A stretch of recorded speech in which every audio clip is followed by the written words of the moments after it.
Welcome back to the Kaleidosphere! I am Body Nook, your Dungeon Master. Join us on a Dungeons & Dragons Play Podcast. Joining me today are Grant. Gotta warn me. No, that's no fun. Zachariah Harrows, reluctant slayer of spiders. Cody. Jack Rackman, MD. Pippin. Moriarty, the best hider around. Jonathan. Hudson Swift, ahoy there, mate. And Alex, yes. Clacker Volkson with a little bit of a cold this week. Join us in our first campaign, To Whom the Sea Belongs. We left off right as you were about to fight an octopus bear. Oh, is that what it was? Let's see, major recap of last session. You went into the jungle, you found Jack Rackman's friends, the lizard folk community, and you met a pixie that liked to play with the zippers on Clacker's boots. She played hide and seek with everyone except for Hudson, who she now does not like because he's apparently no fun. I'm plenty of fun, I don't know what you're talking about. You didn't play hide and seek! I'm just no good at hiding. I literally stood behind a tree and called it hide and seek. And I still didn't find you. Yeah, so she's freaked out. She sees this bear. She hates it. It's a bear, but it's not a bear because it's also an octopus. Yeah, so roll initiative because it's hungry. Oh, that's very unbearable. Dang it, I was gonna use that one, Pippin. Do you mean pun bearable? Oh. Let's see, because we're going with the first rolls, my first initiative roll for the bear was actually not good, which is sad. The bear is clearly hostile. It's growling, and it's, I almost said lumbering toward you. It's slither swimming toward you. Zachariah has the highest initiative, and Jack is on deck, so... I can only see Zachariah's mini initiatives. The many initiatives of Zachariah. That could be your autobiography. Yeah. Okay, so a couple things, because there are homebrew mechanics that we're using in this game, they'll occasionally need to be tweaked as we move forward, so with all of your magic items, I'll occasionally, like, behind the scenes, kind of fine-tune stuff with you. Sanity has ended up being, like, a little bit less punishing than I wanted it to, which we saw with Clacker when he got, like, a seed of fear that he was afraid of large lizards, and then because he regained sanity, that immediately went away. So we're not retconning any of that. Like, Clacker, you're still fine. But in the future, if you get one of those, once you're back up to high enough sanity, then after a long rest, you can make wisdom saves to try to remove those kinds of conditions. So just like a small change to make it stick with you a little bit more. Yeah. So, Zachariah, he bristles and kind of lowers into a little bit of a fighting stance and pulls his tome out and says, we have to put this thing out of its misery. Prepare yourselves. And I am going to hold my action. I'm going to be prepared to cast. I'm going to cast Toll the Dead when it takes damage. Okay, clever. And then my the little raven that has been perched on my shoulder is going to fly out and start circling around this thing, and then fly a little ways back, but he is using the help action. He's going to be granting advantage to Clacker. Yay. Nice. All right, Jack with Moriarty on deck. All right. I'm just gonna shoot a fiery bolt. My scar turns blue for a moment, and lightning crackles down my arm into a fiery bolt. And I miss with an 11. 11 does miss. And then I step back into the shrubbery a little bit and say, well, I'll leave it to you, gents. All right, Moriarty followed by Hudson. Do I got to do everything around here? Moriarty's gonna whip out his fishing rod. He's gonna start casting the line up, and he's gonna cast Thorn Whip. Mm-hmm. And he's gonna smack the bear. Does a 15 hit? A 15 does just barely hit it. Nice. Snagging its fur. Just looks like it has a little, for some reason, a little extra weight that smacks it right in the face, and it goes back 10 feet. All right. Does it take damage from that? Yes. Yeah, it still takes the damage, but it's my maneuverable line with my fishing pole. When I use Thorn Whip, I can move a creature 10 feet in any direction. Yeah. What was the damage? 4 damage. Hudson, it'll be your turn right after Zachariah's ready to action is triggered by Moriarty's fishing rod or fishing line dealing some damage to the bear. Yeah, as soon as I see that it gets struck, my flintlock goes off. You hear the dong of the bell. It needs to make a DC 14 wisdom save. And Zachariah is just like, may whatever's left of your soul be at peace, poor creature. Ooh, it failed Nice. with a 13. So then it takes, 6 damage? 6 damage, that's correct. All right. And Hudson. Hudson's just dropped to his knee immediately, pulls out his flintlock musket off his back, and just sights down and. Oh! Nice. After so many critical failures, to finally get a nat 20. Oh, that feels nice. All right, so Hudson definitely hits here, and Ooh. gets a solid 14 damage. Very nice. It's a lot of damage at this level, man. That's insta-kill for a player. Right.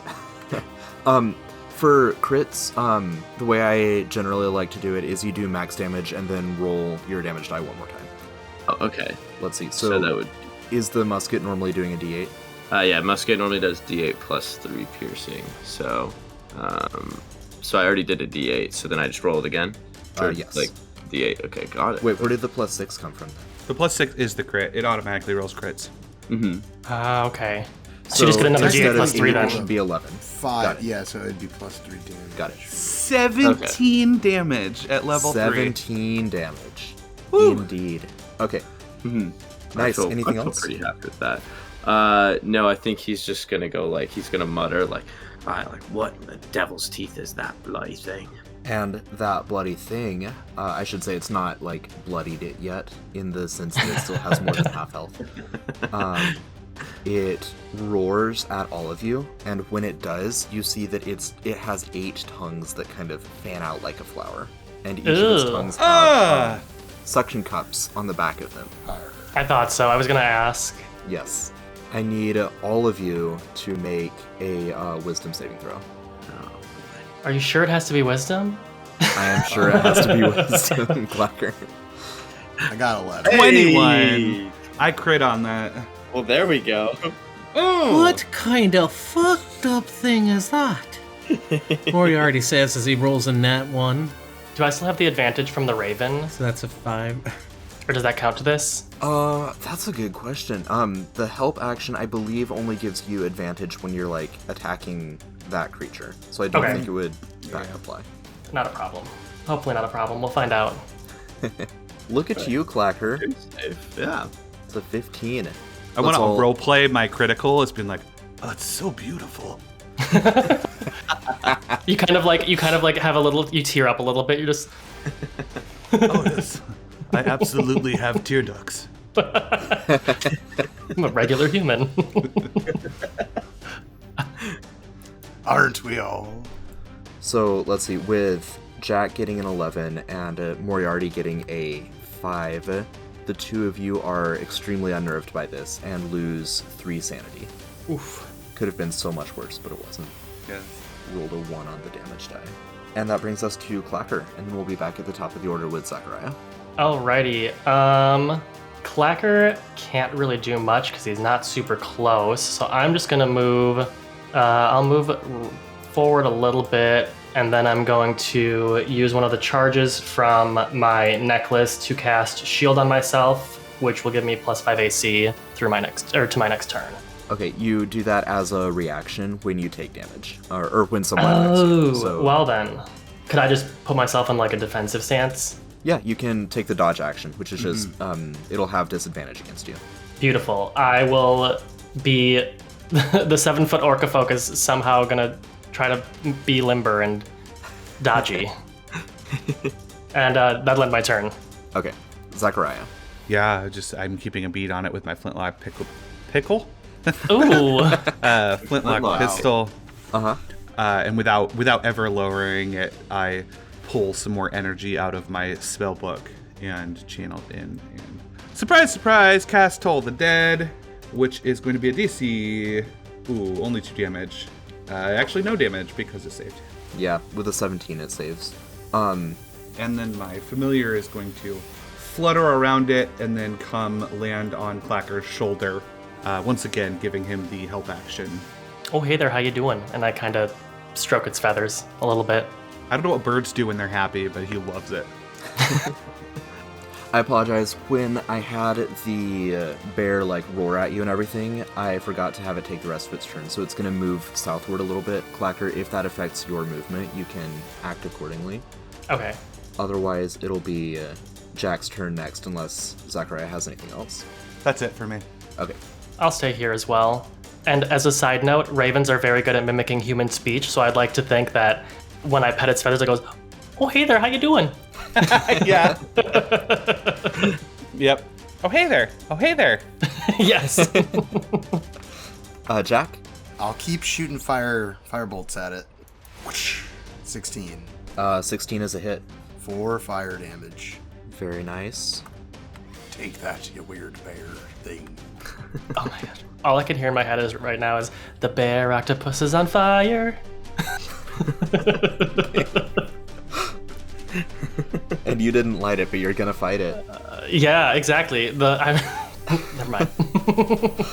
Moriarty, followed by Hudson. Get this damn bear away from me. A 9, Not with a 9. and I just move a little bit behind the orca folk and just be like, all right, you're a big lad. Why don't you just go murder the octopus bear thing? Why don't you? Okay then. Hudson? All right. So Hudson just gonna stay on one knee, keep firing. Fire his flintlock again for a 16. Yeah, that's a hit. All right, perfect. And then 10 piercing damage. Wow, you're doing work Nice. Yeah. God damn, Hudson, calm down. He's like, I can't do much right, but at least I can fight. Not in the bar, you couldn't. Why do you have to bring up bad memories? You don't take a gun to a bar fight? Alright, it's the bear's turn and then Clacker. So the bear is going to move, charging straight at the musket fire. And it is going to lash out with its tentacles. Would you say it's going to give me a tongue lashing? Yes, that is exactly what it's going to do. I was gonna say, which tentacles? So one tentacle at Hudson with a 24. Okay, well that, yeah, does hit. Okay, Shocker. and one at I Zachariah. am going to shout out, Hudson, look out! And make him re-roll that d20 to see if he hits him. Nice. Wow. Nice. 24 goes down to, that's a 4 before the modifier, so it goes down to an 11. Nice. And I am going to use that to grant advantage to, who's next in turn order? Clacker. Me. He already has advantage. I'm going to grant that to Clacker, Jack. Zachariah, Jack. Yeah. I'm going to grant that to Jack Rackman. Yeah, and essentially just try and just do a small little trick of the hand with my necrotic energy. And Jack, help him! And yeah, that's Silvery Barbs, new spell from Strixhaven. Mm-hmm.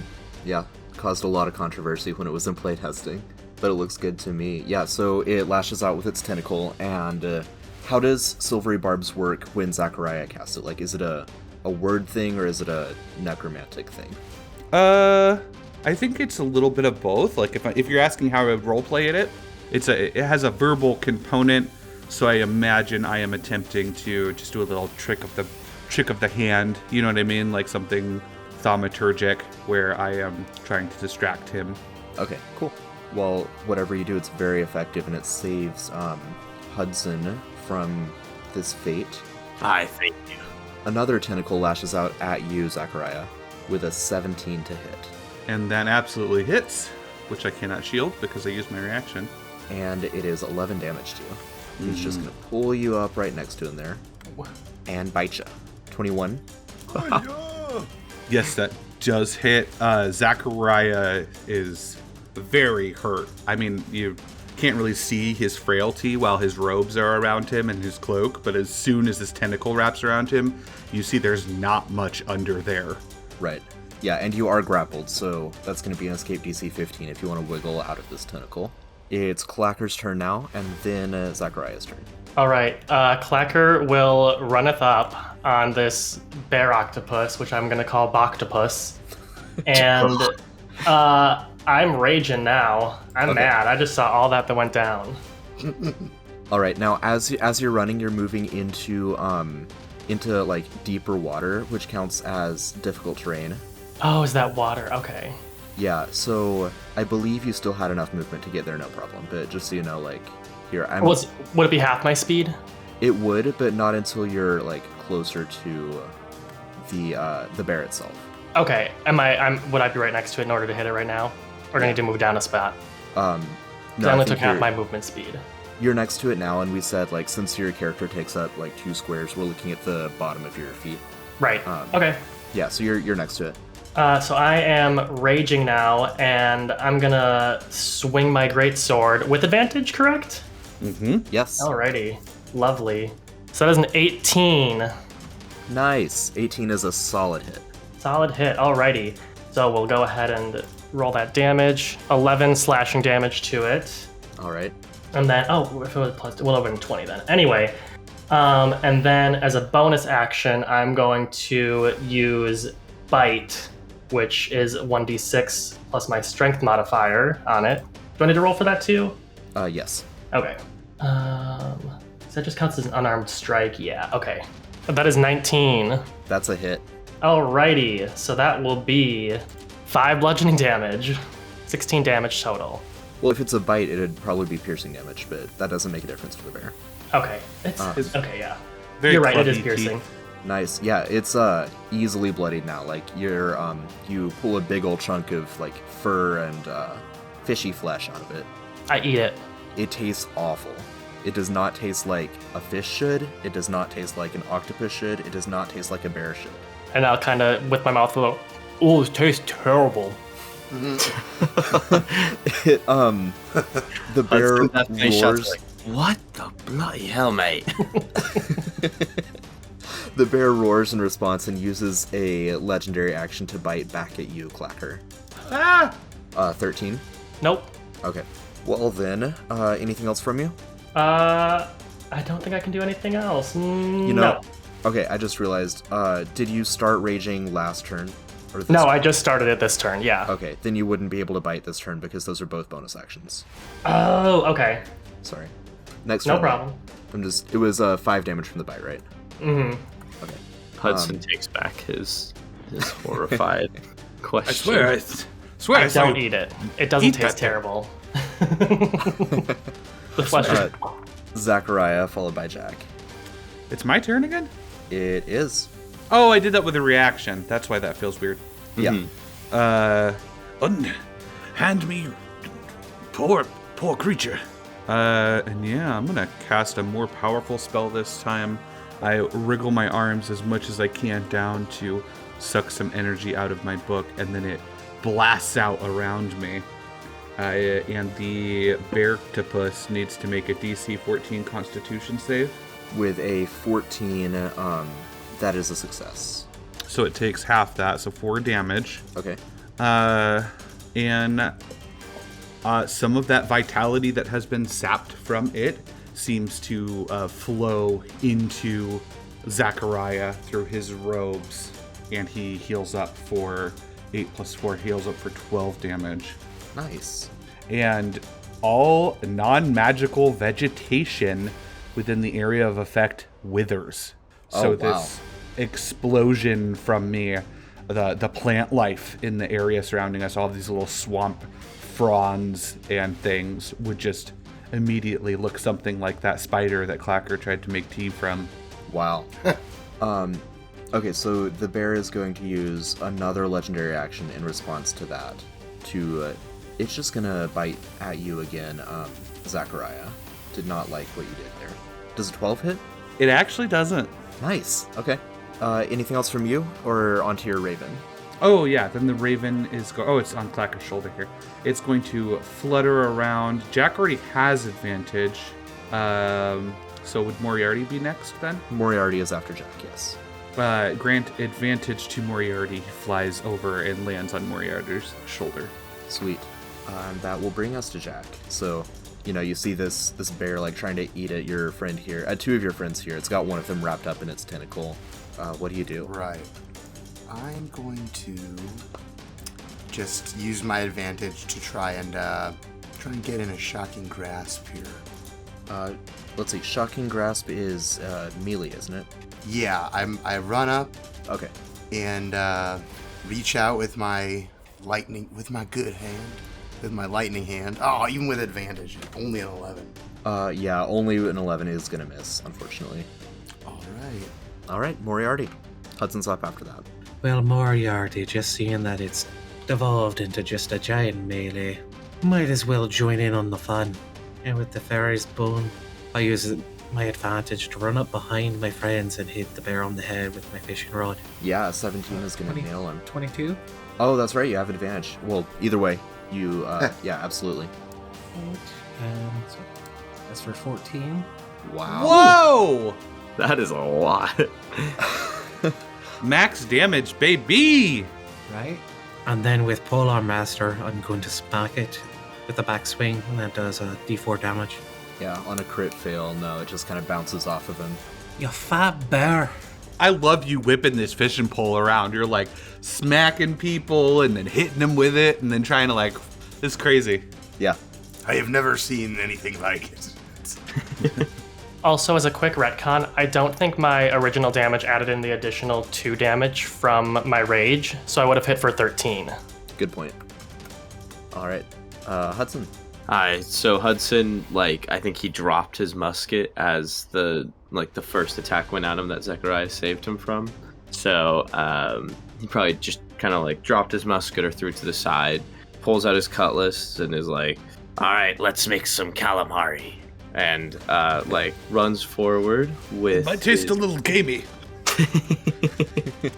And he's gonna just slash at, I think, kind of the tentacle area with his cutlass. Mm-hmm. Tentacles! Let's see, we rolled a 12. Yeah, a 12 is not gonna make contact. Tentacle yeah. warbles out of the way. Too focused on making seafood, I guess. I guess so. Anything else from you, Hudson? No, actually, I think he's gonna just blast and then kind of get back into a fighting stance, get ready for whatever else is coming at him. Okay, so it is the bear's turn now, followed by Clacker. The bear still has Zachariah grappled, so he's going to use a bonus action to just squeeze the life force out of Zachariah. For I crit failed the damage again. Only 6 damage. Yeah, I am glad I healed a little bit. Mm-hmm. And now it's going to Actually, since it's doing that to him, I'm going to use my Sentinel Feet and smack it. Since That's it's attacking somebody. Okay. That's not. I don't think it's an attack. You can't use Sentinel unless it's making an attack and it just does damage. You just said it was going to bite the person. No, it just squeezed Zachariah. Oh, it just squeezed. I assumed it was some sort of attack. It is about to make a bunch of attacks, so you'll get that here in just a second. It's going to lash out a tentacle at you, Moriarty, and then at Clacker, and then try for a bite at Jack Rackman. So we'll go sequentially so that you can use your thing once it's relevant. Tentacle attack against Moriarty is a 19. It does hit. Okay, and it is 11 damage, and you are grappled. And then against Clacker, a 17. I will use as a reaction, I'll use shield from my necklace. Okay. So that won't hit then. Nice. And then, so does Sentinel trigger when it attacks or when it does damage to someone else? When it attacks. Okay, so you can go ahead and use that now if you want to. Right. And yeah, I'll smack it with my fishing pole. 25 to hit. Wow, yeah. Solid contact. For 10. And describe your killing blow. Yes! Alright, well, Moriarty, well grabbed by the tentacles, is like, unhand me, you beast! And smacks down with his fishing rod, and the line goes around it, and then he just pulls hard, and it just the line just slices through this bear octopus. And then he looks at it and he's like, well, it seems we are going to have that calamari tonight. Yeah, it's like its tentacles are going one way, and the bear like opens its mouth, and its octopus tongue is like lunging at Jack Rackman, and then you just snap it. Oh, Nice save there, me boy. Oh. So I know that the mistake that I made as the bear was letting it have 2 rounds where you all just kind of did ranged attacks on it. But that went so much more in your favor than it was supposed to. I was gonna say, that seemed like not the encounter I was expecting. No, it was not the encounter that it was supposed to be. Again, it was just because, like, you all played target practice, and I should have let it, like, start closer to you, but... Zachariah falls to his hands and his knees, clatters against the stone there, and just, like, looks at the ground, his shoulders, like, heaving up and down.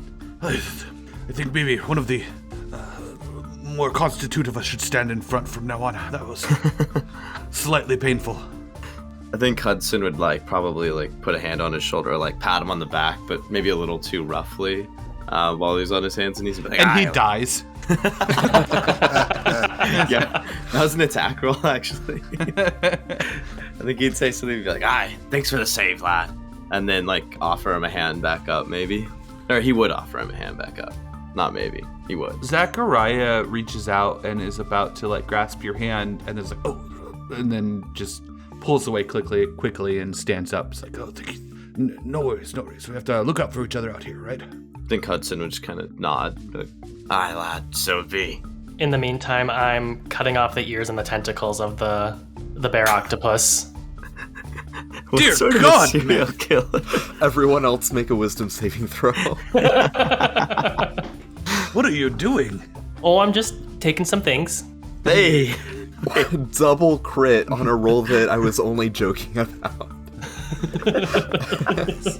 Why I rolled couldn't a I have 6 on saved the that luck? Yeah, sorry, I guess that wasn't clear that was like, it's just a role-playing thing that Clacker's doing. What is Well, you this got the other tentacles. Right here. I would highly We'll recommend. cook them up tonight, or I whenever really- we start. I cannot describe to you how little I think we should eat this. Oh, well, you know, I know Right. I know Moriarty's a pretty good cook, so I think he could do a good job.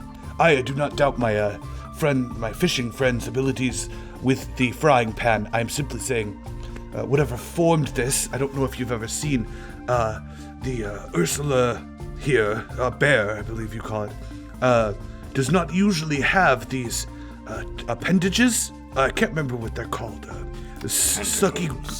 Tentacles, yes. Perhaps it's something native to this area, but I believe this is what we'd call an aberration.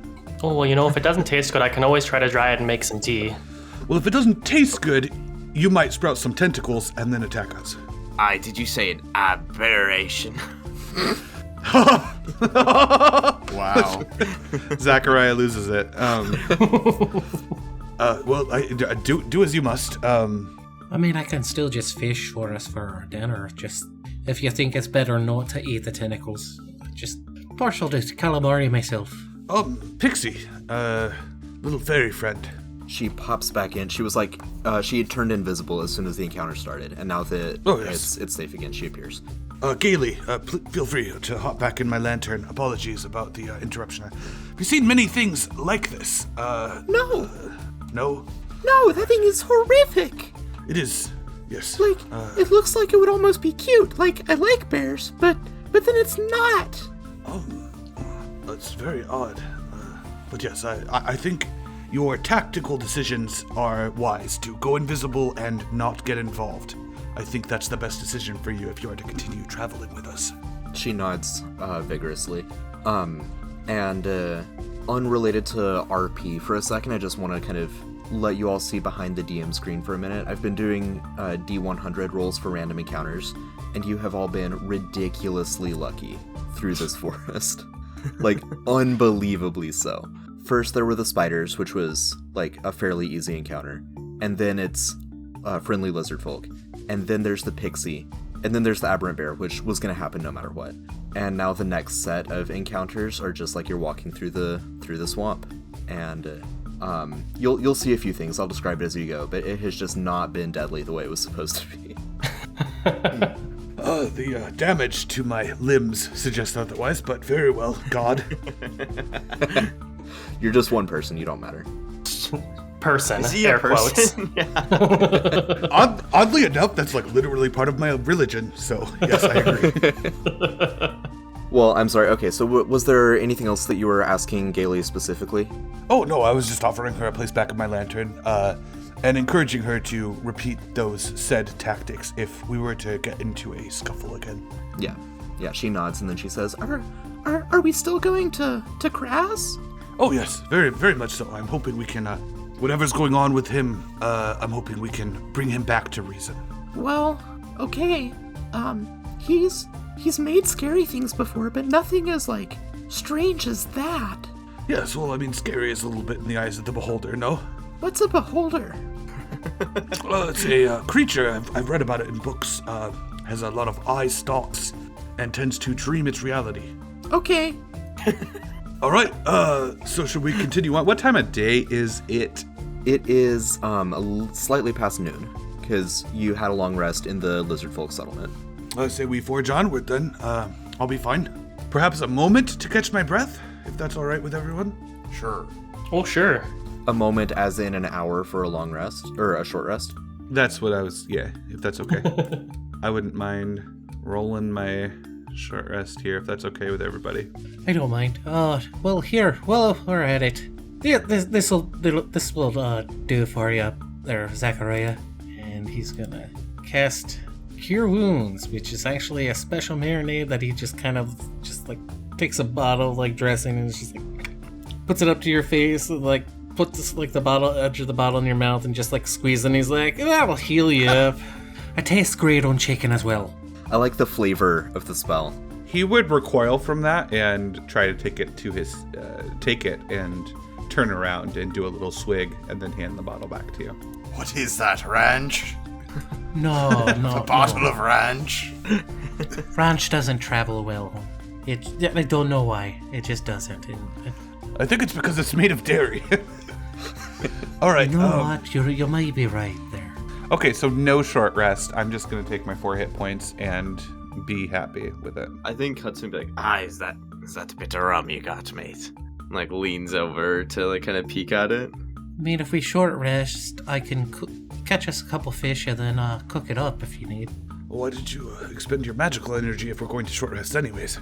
I didn't know. I wasn't thinking about it. Well, tactically, it would be why we're facing octopus bears. I think we should be thinking about these things. To be honest, I was just looking for a good reason to fish. Let's go on a little further, and then we can take a rest. Fair enough. All right.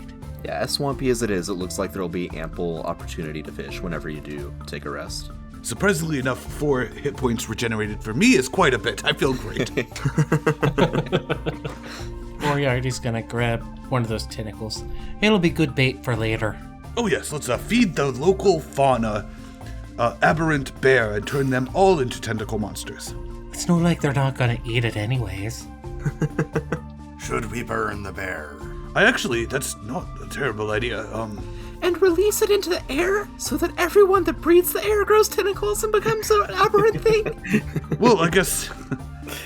It sounds like the world is just fucked. Let's just give up here now. No, listen, I don't think it's airborne. I mean, you will make a convincing argument. I say we just give up.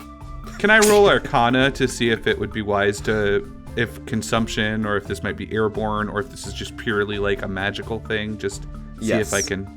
Yes, you can. I got a 12. With a 12, I'll say you're reasonably certain that it will not be airborne. You're not sure about consuming it. Okay.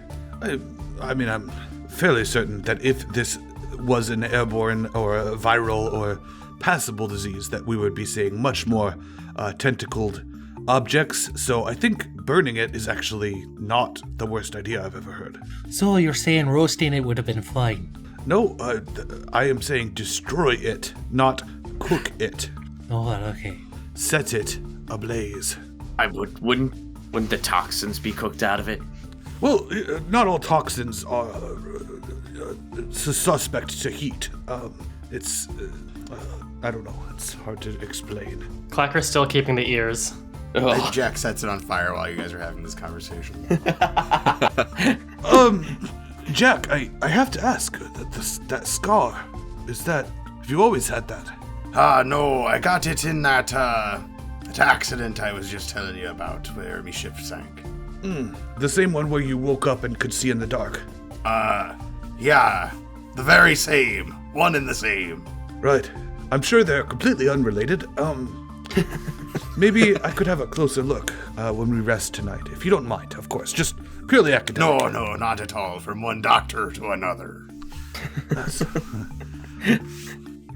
And then, I think once it's destroyed, we'd move on. Yeah, the bear octopus being properly, immolated.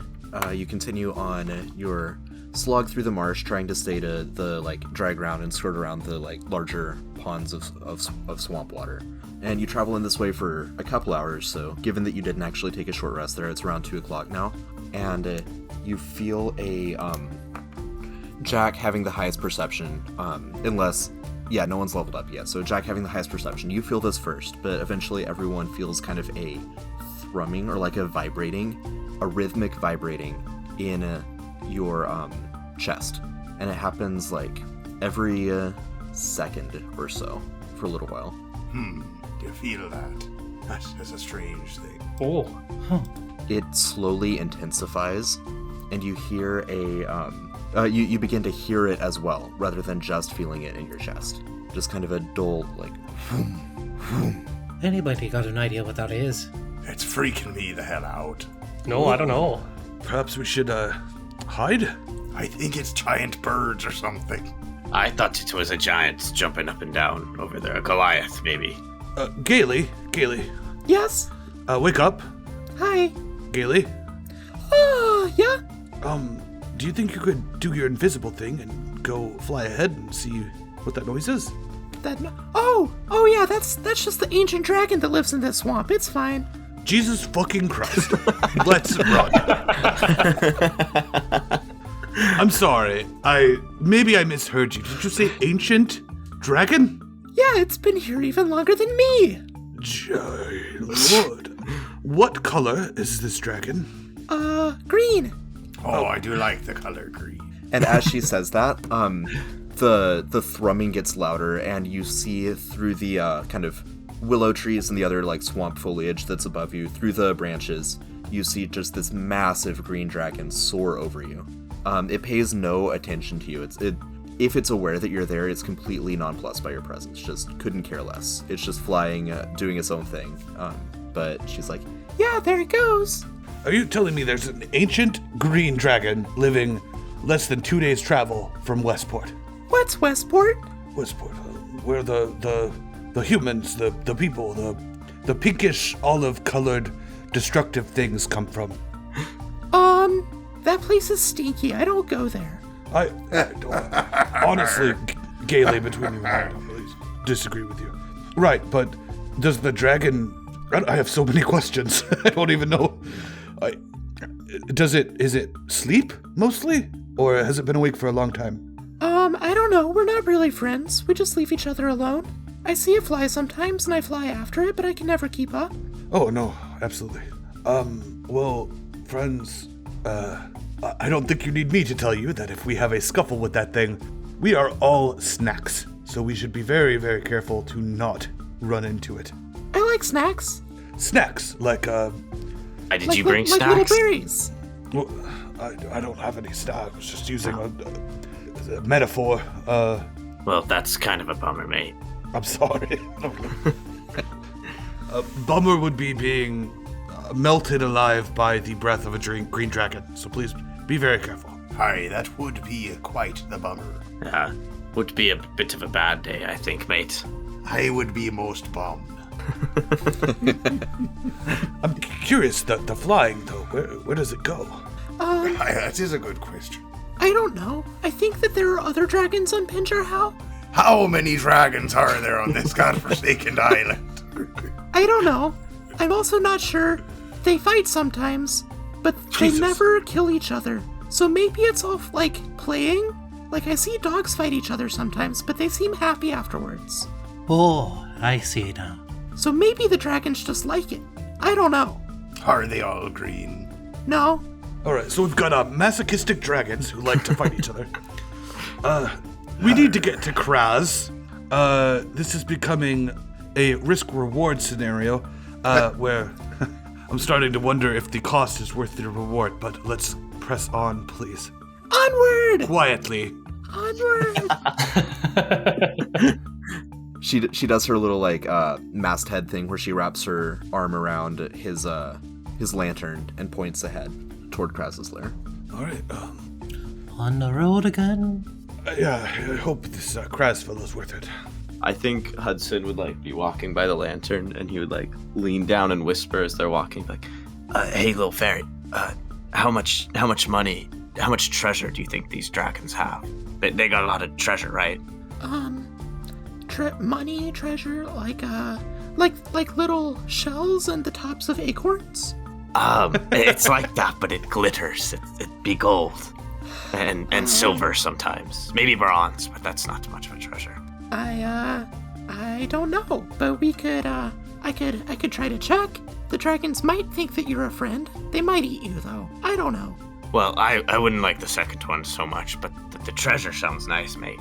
I mean, I don't really see things that glitter too often. Your sticks that have the little fire and shoot the things fast, like, those are kind of some of the most glitter that I've seen in a long time. Most of the people in the swamp don't really use metal like that. It's probably because the dragons have it all. Hudson like nods sagely, like that's a good idea to go steal from dragons. It's just a thought, mate. It's just a thought. All right, Jonathan, prepare a second character. Risk reward. Remember. A second character who takes no risks whatsoever. I'll learn my lesson this time. Yeah, so you all continue, sorry, I don't want to put words in your mouth. I'm assuming you all continue after the dragon has, like, faded from sight toward Kraz's lair. So. I really don't know. Perhaps we should just get a boat and sail around. Do some piratey things. This is getting scary. Right, because the sea is so much safer. Yeah. That's actually what I was thinking. I was like, if there's dragons on the island, but they don't see the dragons leave the island, what's keeping them there? Oh, That's a good point. that's a great What great things question. in the ocean around here are keeping the dragons here? Right. Well, that'd be a scary thought, mate. Zachariah just stops and 1,000-yard stare. Existential crisis. I mean, we've already faced a bear octopus today. How much worse can it get? Oh, very much. Cody, we need a soundbite of Jonathan saying that. I knew as I opened my mouth, I was like, well, this is just providing Nathan more opportunity to show off his nightmare fuel. And now there's 4 bear octopuses. The bear octopus king. It's all. I'm four sorry, wrapped bear together in octopi. A conjoined bear octopus. Hudson, you seem to understand alcohol references. So, the bear was a shot of tequila. The dragon is 7 bottles of vodka. That sounds like a pretty good night. A rough morning, maybe, but a good night. A very rough morning. As goo. Alright, well, that'd be good vodka then. Very strong. Nothing an egg sandwich can't fix. I'd even throw in a couple slices of no-stick bacon. Can I, real quick before we move on, I don't know if this is history or arcana nature or what, but I know, as a wizard, I know dragons tend to have an effect on the area around where they live. Mm-hmm. As a player, I can't remember what green dragons do. Can I, roll to see if I can get any insight as to what that effect might be? Yeah. What do you want me to roll? Boss? I think Arcana is appropriate. Boom. I think this is just all the dragon's fault, honestly. I mean, the bear octopus. All of it. I rolled an 8, so yeah, nothing. Yeah, nothing. As you press deeper into the swamp, is there anything particular that stands out to you? Just kind of the same narrative question that we had with the jungle, where it was more solid ground. Like, what are you taking in? What are each of you observing? Zachariah, I think, would try to engage gaily in as much conversation as possible, trying to learn about her kind, where she came from, that type of thing. She will essentially say that she's a pixie. I don't remember. I believe she said that already, but if she did, she'll say it again. And she's essentially a forest child, and they tend to congregate and populate areas of wilderness. So they don't like civilization. They don't mind lizard folk civilization because they're they live very harmoniously with the land around them. They're not major disruptions on pixie life. She's friends with other forest spirits like dryads and naiads. I want to suss out if she's native to this plane, if she came into existence here, or if she traveled here somehow is kind of my main question. Yeah, make an insight check. Yeah, because she said she's been here for a while. Not as long as the dragon, but... Just an 11. Yeah, to the best of your understanding, she has been in the jungle of Pinjarhau for her entire conscious memory. It's possible that she came here from somewhere else and forgot, or had like some sort of magical memory loss, but this jungle is all that she consciously remembers. And I mean, she just experiences things different than me. It's like going through a planar shift might not, you know what I mean? That's just Saturday. Right. For her. Okay, cool. Yeah. Thank you. How about the rest of you? I think Hudson would be pretty anxious at this point. Like, he's seen so much. I don't know, just like, I mean, he's seen an octo bear and a dragon, so I think he's kind of like cringing, and like every time they come out into like the open, like in a clearing or a meadow or something, he's like kind of like hunched over a little bit, like looking around for another dragon to come swooping down and finish off everyone. But at the same time, like, I feel like he's kind of like rubbing his fingers, and he's like kind of like, you can see him like plotting in his head. He's like, or like imagining what he would do with the wealth if he ever got hold of a dragon's hoard. Clacker's just kind of quiet and walking along with the group. He's a little upset that no one wanted to keep any part of the bear octopus, because he was really wanting to try eating it, or maybe dry it into some tea, do something like that.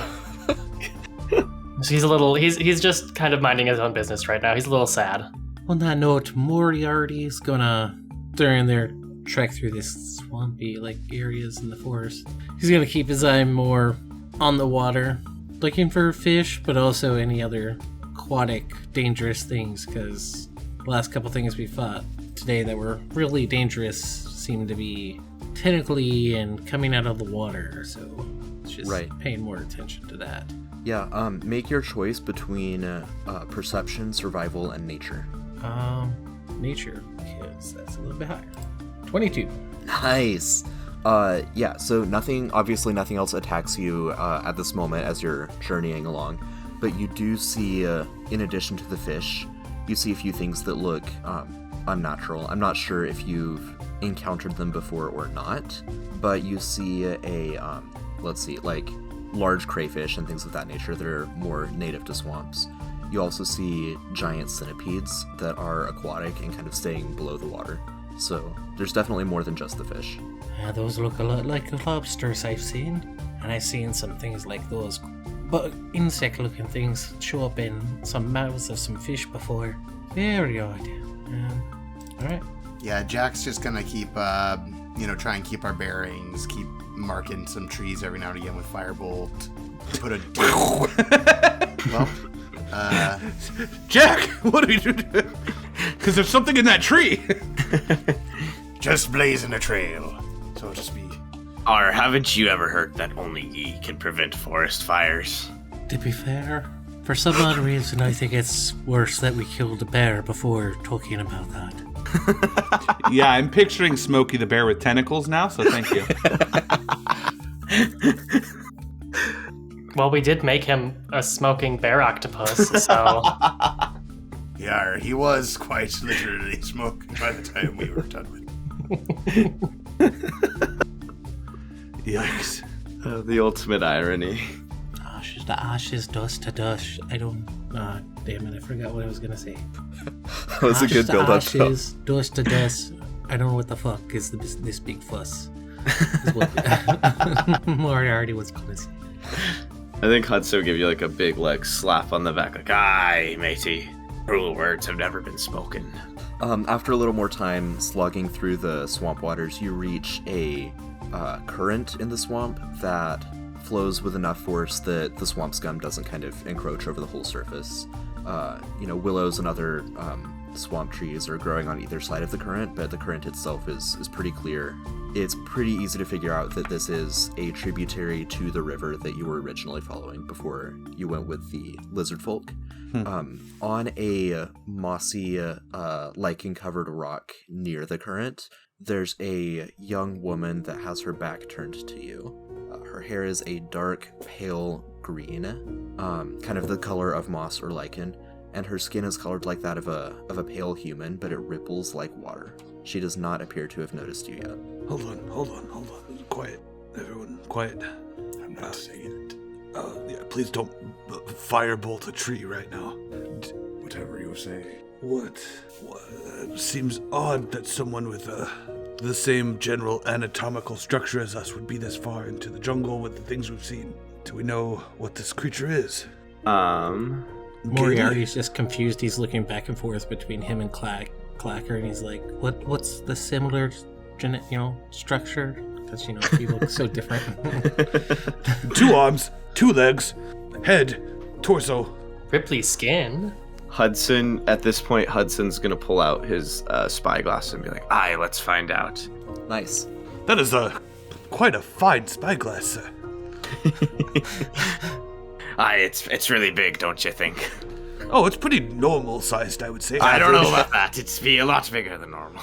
Oh, okay. Sorry. I don't know why that's so funny. It's a spyglass. We're like spotting things miles away, and we're like 20 feet away from whatever this is, and you're just like, this huge spyglass, pull it out, and just like, You're just like chilling, hanging out in the water, turn around, there's 6 guys in a tree, one of them with a spyglass staring at you. the peeping Orca Tom of folk. the group. This might be a bad look, but it'll give me a better look.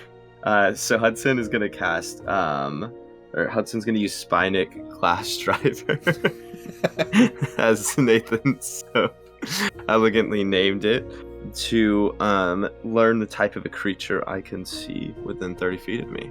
Wow, that's awesome. This is a fae. Oh, all right. I'll say like, all right. This be some sort of fey creature. Perhaps Gailey can talk to it. Oh, that's, Well, I mean, we can all talk to it. that's Laria. She is my friend, but she looks really sad. Oh, Why didn't you speak up literally any time You during told the us not last to 5 talk. minutes? How was I supposed to know? From now on, if you know something, feel free to interrupt us. well, you told us not to say anything. Oh my god. Gailey, you're a respected member of this crew. You have an equal voice. Yay! We're happy to Not have an you. equal share in any treasure, unfortunately. Aww. No, absolutely. Any shoestrings or acorn tops that we find, we will share equally. What'd you say her name was? Laria. Laria! And the fae will look over her shoulder. She has, for a human, unnaturally blue eyes. Maybe not for a fae, but they are roughly the color of the water that doesn't have the swamp scum over it. Hello. We're just passing through. Don't mean to cause you any trouble. Are you okay? You seem a little down in the dumps there. I mean, yeah, you can cause trouble. It doesn't really matter. Okay. Go ahead. Go on. No, I don't mean it.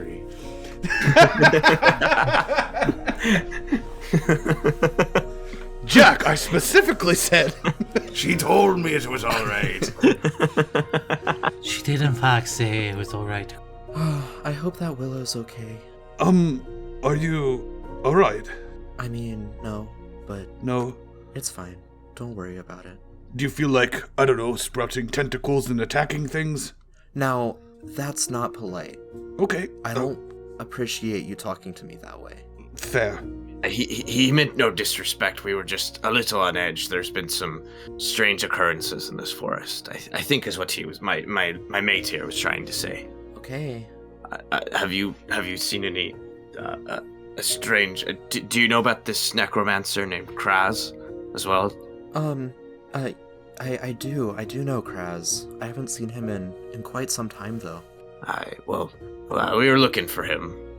We're old friends of a sort. Well, I hope he's okay. Not that it makes any difference. I mean, everything's gone to crap. I see.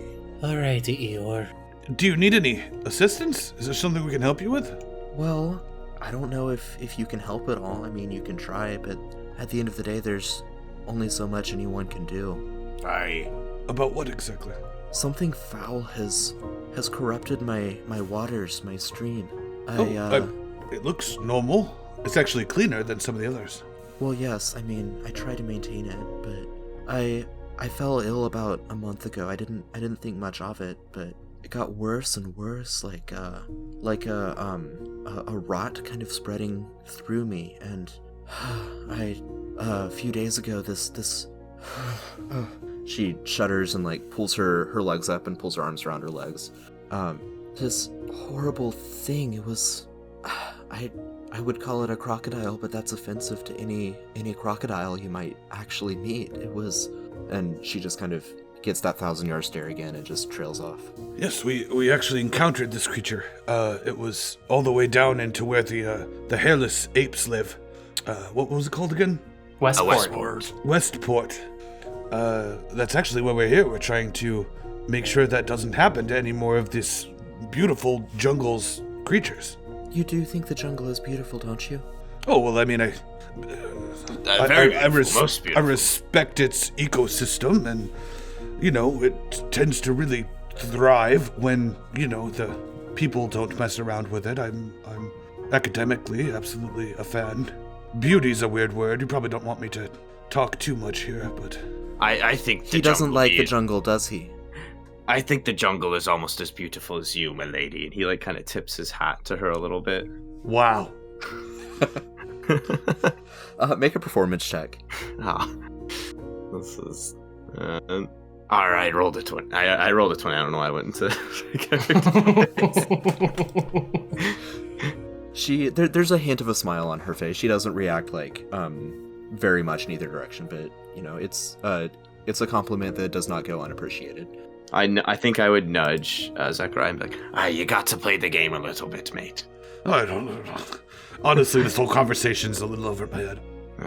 I mean, you're pretty short. I think most things be over your head sometimes. Well. well. You know what, Hudson?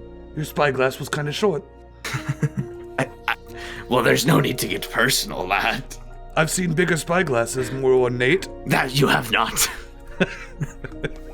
We're fighting in front of this Fae. Like whispered fighting, but she can clearly hear it. Right, and she's just kind of scowling and her arms are folded. All right, Hudson, she likes you. I'm done talking. All right, well, just talk about things you do know about. You don't know anything about spyglasses. Okay, all right. I honestly, like, should we just go? She seems like, I'm not trying to be offensive or anything, but she seems like she might be touched to some degree. To be fair, she did say she was touched with a little bit of rot in her water. You can't be saying that. Maybe she can give us some info, at least just maybe, you know, you can follow the river or the stream and be a little bit safer around where she's got control, maybe. Have at it. I'm simply saying maybe we should move on. She did say about a month ago the rot started up her stream, didn't she? So maybe that might be the direction we need to head. That's true. We should ask a little more questions. Milady, I noticed you said something about somebody named Willow. I was wondering who that be. Oh, that's the spirit that lives in the tree that your friend there just fired. Alright, well, we'll apologize to her later. I just must have misheard you. Can you tell us anything more about this rot? Are you feeling any better? I've been feeling worse and worse. Like, first there was the thing, and then there have been other horrors, other aberrations that keep bubbling out through the swamp, through my stream. It makes me feel vile. That do sound truly horrible. Our deepest sympathies, milady. And then he kind of like doffs his hat again a little bit. Do you know what we can be doing to help you?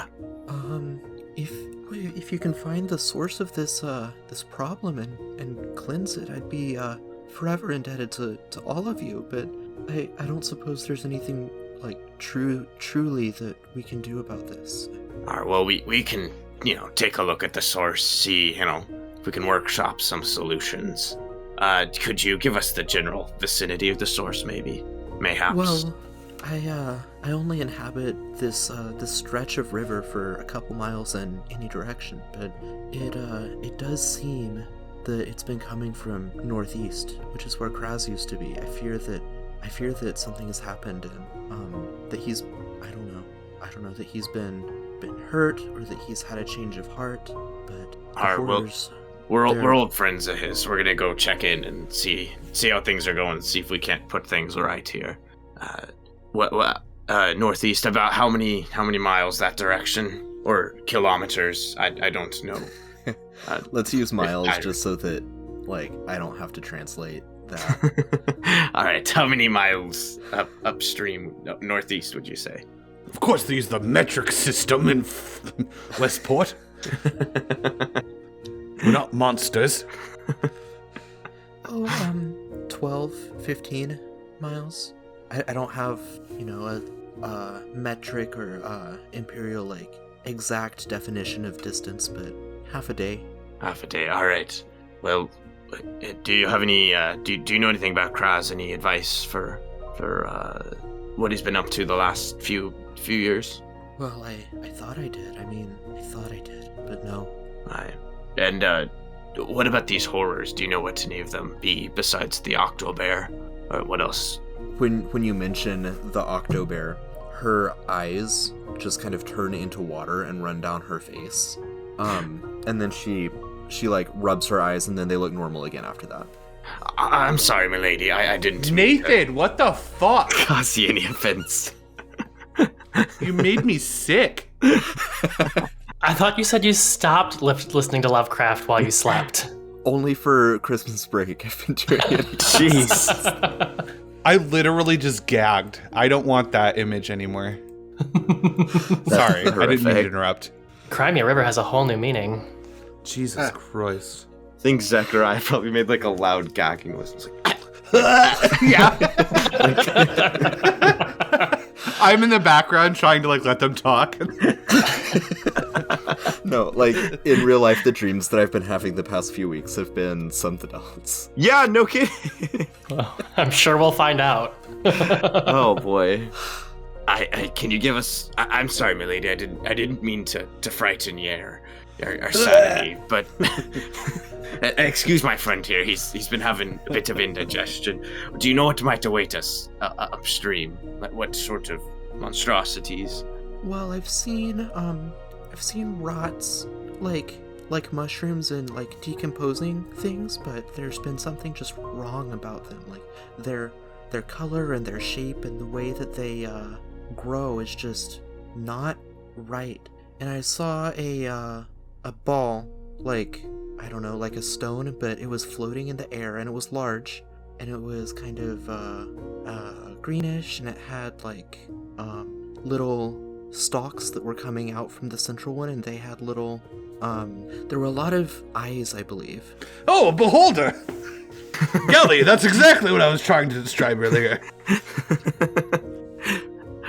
Alright, well, that doesn't sound good. Yeah. Oh, they're majestic creatures. Did you know they reproduce by dreaming things? Aye, well, that's how don't you reproduce. by my dreams. I don't have a lot of influence over my own dreams. I probably have all kinds of kids. Alright, well, that's be a bit disturbing to hear, Jack. I'm not sleeping by you tonight in the cab. Everyone just gets kind of quiet and looks around.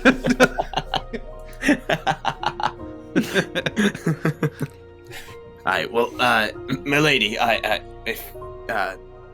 if you be okay with it, we're gonna go upstream and try to find the source of this infection of this rot. But we were wondering if mayhaps we could use the stream to fish or to get fresh water. Perhaps sail on a raft, maybe even if that's in your if that's acceptable to you. You can use my water for the purpose that water is meant for. A stream is meant to fish, a stream is meant to bathe, a stream is not meant for a centipede with legs that are centipedes, with legs that are centipedes, and on and on and on. That is not what a water... That's not what a stream is meant for. Blood and thunder, If you no, have it a isn't. raft, you can use it on the water. Sounds like that would be a hell of a good bait then. You could catch so many octobears with that bait. Her eyes do the thing again. She, rubs her face. I need to go home. I'm done. I'm just gonna stay at level 3. This has been great. All right. Well, our apologies. Your water spiritsness. We'll be on our way. And we hope to help you out. We will do our best. Unless you'd want to come with us, and maybe you could help out a bit. No. She kind of shakes her head, and it's clear that her hair is limp, like it's constantly wet. And she says, I hope that you can solve whatever this is, but I feel so ill. It's taking a lot out of me just to talk to you all now. All right. Well, maybe take a rest, and we'll go sort this out for you. We hope you feel better soon. She nods, and her head kind of twitches to the side, abruptly, and her eyes, she again just gets kind of a distant stare, and then she snaps back into focus and looks back at you. Well, just lay down on the riverbed, why don't you, and get some good rest. Okay. Thank you all for trying, and although you're probably doomed to fail, I very much appreciate the gesture. And then she dissolves into water and becomes part of the stream. I have a feeling that could have gone poorly. I don't know about you. I think if you kept talking. I thought it did kind of go poorly, from my experience. I mean, honestly, that's a pretty good interaction for our time in the forest. We've met half the things that wanted to kill us, and the other half have talked. So I'm putting that as a good conversation. Once again, your rolls have been uncannily lucky. I mean, I do think that did end poorly at the end when she poured herself into the river. God, sorry. A touchy trigger. All right, Zechariah, we're gonna have to get you something for that. Some tea, maybe.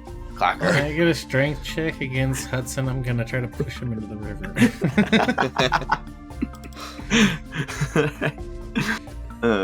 Let's see. Shove him. Well, just a playful shove. Slightly. He doesn't budge. I feel like the effort of Moriarty pushing makes Moriarty fall into the water. That would have been if I get my other roll would have been in effect if I had that crit. The crit fail. All right, I don't want to be covered in her tears. You're the one who caused like half of them. She cried a lot of eyeballs. Well, she gave us good info. I think maybe it's best to move on. She said, what was it, northeast? I think we need to maybe take a beat here. So, dragons, beholders, I trust you all immensely. I think we're a little bit in over our head, though. We need to be careful. Aye, well, that be true, but there be treasure out there.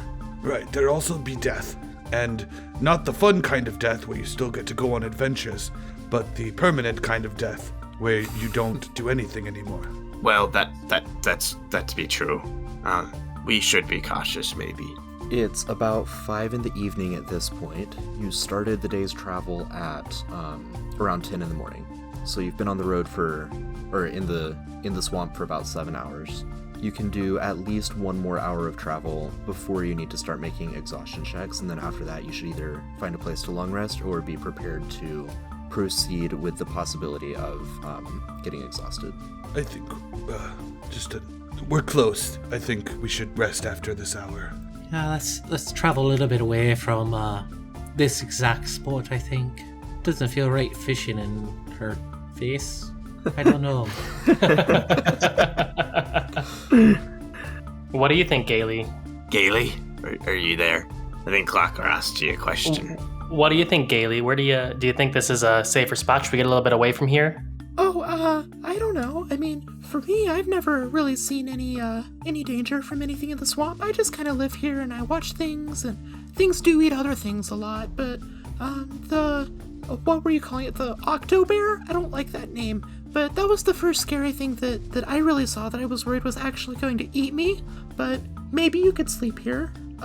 If you can breathe underwater, you could sleep in the river, or you could find an island nearby, or you could keep traveling and then find somewhere else to sleep there. You could probably also go back if you want to and find somewhere else to sleep. Or you could go, just northwest instead of northeast, or you could go northeast though. Does that help? Oh, sure. Not really. You pretty much suggested we go any direction on the compass. Would you prefer we call him maybe something like Ursapus instead of Octobear? Well, there was Boctopus or something like that. Bearctopus. Let's continue on northeast, and then we rest when the sun starts to go down. Easy enough. Tally ho. All right. Been You agreement. continue And then on. set up camp? Sorry? So we're traveling a bit and then gonna set up camp before we get Absolutely. exhausted? Yes. Yep. Push these old bones as far as they go. All right, and as you do, Jack, given that you have the highest passive perception, I'm just gonna ask for perception checks from you for the time being. You'll just be the eyes of the party. Just to represent everyone keeping an eye out, though, go ahead and make a check with advantage. 20. Boom! Nice. So you're walking along, you're skirting along the river itself, Laria's river, and you see not one, but two floating orbs with stalky eyeball things. There's your beholders. Sick. It's incredible. Beauty is in the eye of the beholder. I mean, to see an ancient dragon is highly unlikely to see a dragon. And two beholders in one day. I mean, we are truly at the height of our academic careers here. Something to behold. They're floating directly toward you. Oh. Oh, fucking run. Goodbye. Me and Gailey are out of here. Zoom. I'm gonna follow him and run. Yeah, I suppose. I'll be close upon their footsteps. They're floating, I don't know. Oh, So you're they're- talking about the other footsteps. You're all so you're all running, is that correct? Yes. Yes. All right. Well, you outpace them. They can't float as fast as you can run. But the question is now, as you've put half an hour's distance between you and them, moving in a fast clip, do you feel safe long resting, or do you want to try to find something else? Honestly, I think maybe I don't know. Go home. I don't have a home. Maybe we could ask Gailey for a safe place to rest. Clarifying question. I thought you were running around them closer toward Kraz's lair. Were you running away from Kraz's lair? I was running in the direction they were not coming from. I was Okay. not being strategic about it. Okay, so you were going northeast. They were coming from the east to the west, driving you roughly north. Okay, so we eventually need to make our way East. east. Sorry. Excellent with arcane, not so much with these compasses. I suppose we can rest and just keep watch, and if we see them again, we run again. Hey, that makes sense to me. Can you clarify, were they happened to be coming in our direction, or they were like, saw us and were coming for us? Given that you just bolted as soon as you saw them, make an insight Sure. check with disadvantage. Disadvantage? Yes. Okay. 13, not too bad for disadvantage. They did not appear to have, like, specific intent with you. It looked more like they were just, foraging, roaming. I think we're safe. I think we got out of there fast enough. I'll keep watch. I don't require as much sleep as... I stopped for a really long time. I what? just don't sleep as... I got really good sleep last night. You know, where you lay down horizontally on the ground and you close your eyes and you sleep? I got Oh, yeah. a lot of that last night, so I'm good. I'll keep first watch, and then I'll wake one of you up, and yes. Yes. Alright, well, if you don't mind waking me up, in the morning with enough time to maybe catch some fish and then Oh, make sure. some Oh, breakfast. why don't you take second watch, and you can do breakfast while you're doing that. And then when you're doing that, I will lay down horizontally on the ground and recharge my body. Yeah, that sounds like sleeping to me. Yeah, yes. I love sleep. Love sleep. Wonderful. I'm on board with the plan where I don't have to keep watch. No, I think you have to keep watch. Like, you get second watch and I get third watch, which is just before we head out. Well, actually, like I said, I got really good sleep. I can take first and second watch. I trust him. I trust this man. Or whatever You he may just don't be. have to stay up. What do you mean, whatever I may be? What is this? I meant a man who doesn't sleep very much and will take both watches for me. Yes. Alright, well, I'm gonna get some shut-eye. Can beholders shut their eye? I don't know. 1,000-yard stare from Zachariah. Things to consider. What happens when a beholder's not beholding, if even for a second? Is there no longer anything to behold at all?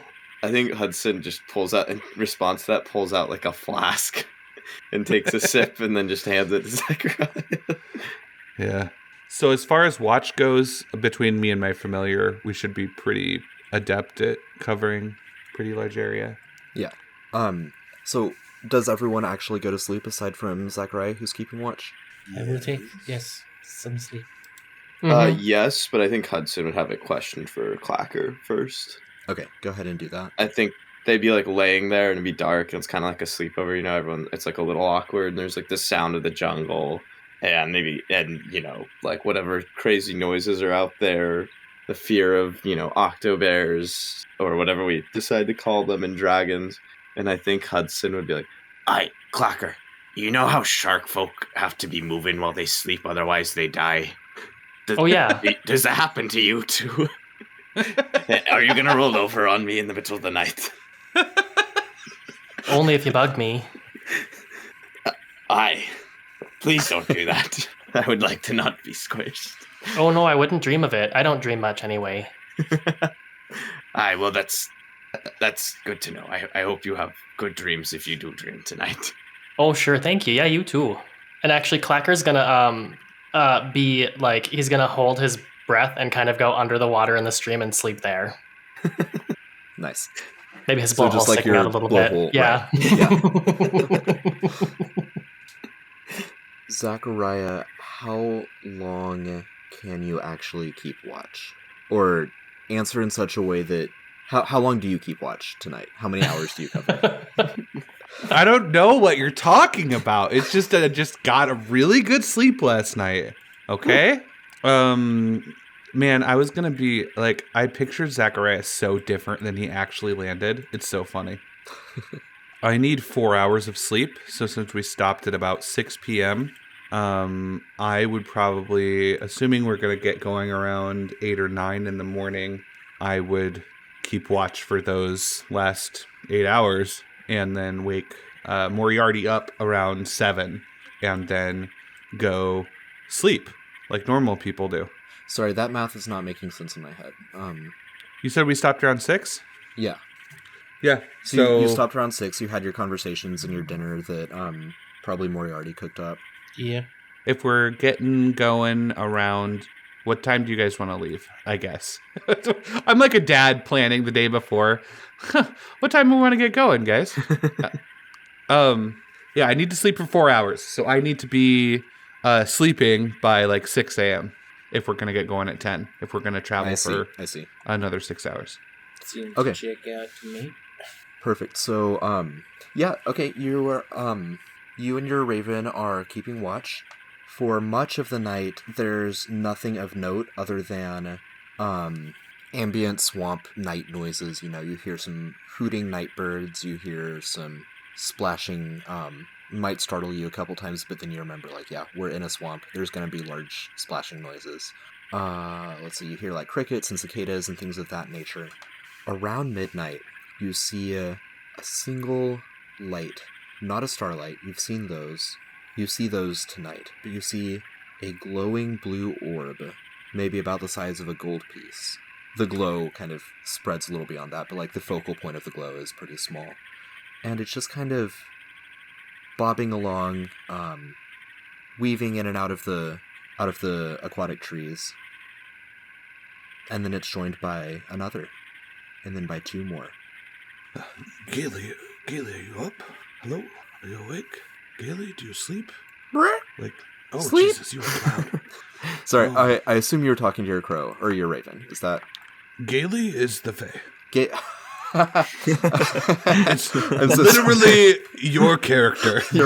I thought you were saying Gilly, but yeah, you're absolutely right. She like stretches. Oh, yeah, I'm awake. Do you see those bobbing lights? Are those friends of yours? Oh, yeah, they are. They're not pixies. They're just lights. They just do that. I'm not sure why. But yes, they're my friends. The lights are your friends. Yes. You know, to What do be you- honest, I wasn't really sure if I was imagining them or if everyone else could see them too. So this is very exciting. My friends aren't imaginary. I mean, there's nothing wrong with imaginary friends. It's perfectly fine. Well, of course not. Some of them are imaginary, but I see 4 of them out there. 4? Oh, there's 4 now. I look back. That's more than previously. Well, do they ever do anything or just kind of dance around? No, they just kind of dance around. Okay. Well, I'll keep an eye on them. Thank you, Gaily. Ah, you're welcome. I'm gonna go back to sleep. Good night. Good night. Yeah, I go back to my books and study and keeping an eye, and as my raven does its circles, kind of stopping by and let me know if it sees anything. Yeah. You do. Your raven sees a couple creatures. I'm going to try to figure out how to describe these without just using their names. Okay. And you can kind of determine if you want to engage your raven. You can see through your raven's eyes, right? That's how Find Familiar works. Yes, yeah, I can. Okay. Yeah, so they're a little bit away from your camp. It looks like they might stumble across you if they're not diverted. They are roughly the size of a short human, 5 feet. They are bipedal, but they also walk on all fours at times. They're mammals. Okay. They've got a head that looks kind of like... there's 2 of them. I don't know if I said that. They've got heads that Okay. look kind of like deer without antlers. Okay. But they, let's see, they, when they walk, they're kind of hunched over. They've got long, furry tails that taper, and Okay. their haunches are really large. Like, their back legs are much bigger than their front legs. And I have no idea. when they move with kind of a hopping gait. There are kangaroos in the jungle. They are. I think there's kangaroos coming for us. There are kangaroos coming for you. In fact, make Dear God. a nature check. Roll the 20. These are dire kangaroos. Wait, really? Yes. I was joking! Okay, so I have a few comments. One, there's no such thing as dire kangaroos, Nathan. There is in Nara Ohan. 2, okay. Do they have boxing gloves on? They do not. They have 2 spikes protruding from their forehead and several spikes on their shoulders and the ridge of their spine. Oh shit, so do they look like kind of corrupted? Not corrupted in like a aberrant octopus sort of fashion. Oh, just kangaroos with spikes. Just Giant kangaroos with spikes. Okay. Like Okay, got it. as a D&D Sorry, as a D&D dire wolf is like a wolf with spikes. This is a dire kangaroo. Got it. I thought maybe it was special, but no, just a kangaroo with spikes. That's cool. Yep. I don't know how to play this game with you, Nathan. I was thinking, where is this going to get a Lovecraftian turn? Like, what sort of abomination is Nathan about to... Oh my God. Ugh. Can't believe you guys kangaroo. I once knew of a great wizard. I've read some of his works. He's called Adobe. And he had this spell called Photoshop. It's terrifying stuff.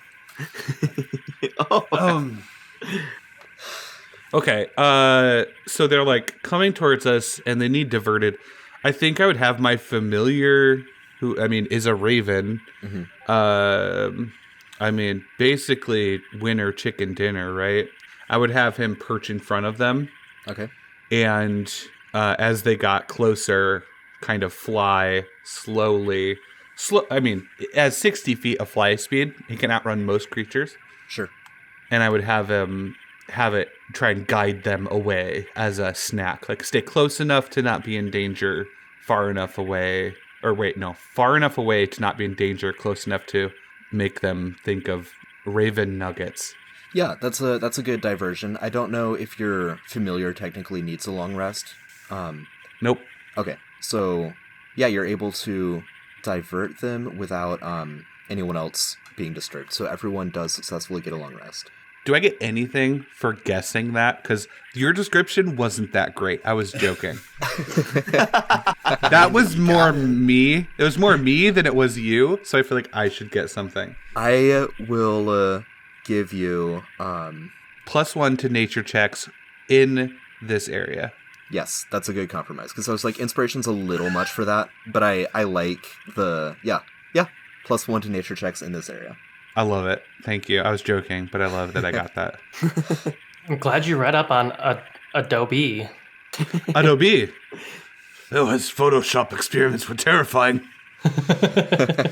Never go into the shop of photo. Just trust me. Little shop of photos.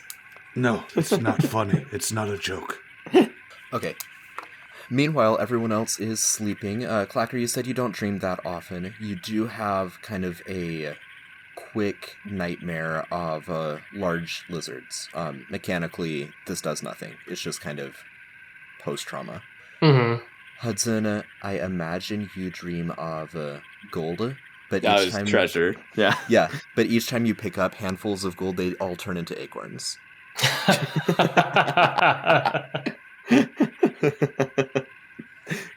Hudson's like twitching, like, no.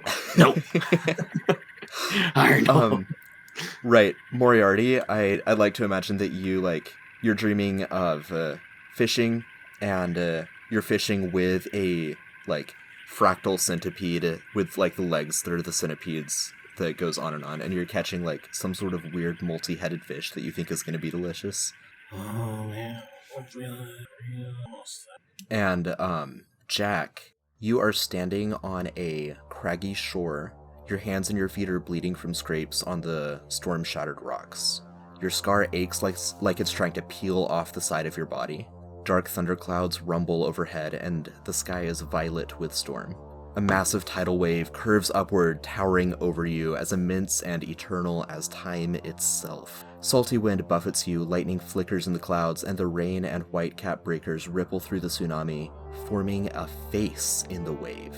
While maintaining its might and motion, the wave slows, ever flowing but never crashing down upon you. The face, a wizened, white-bearded man whose lightning eyes flash with unknowable power, speaks. Jack Rackman.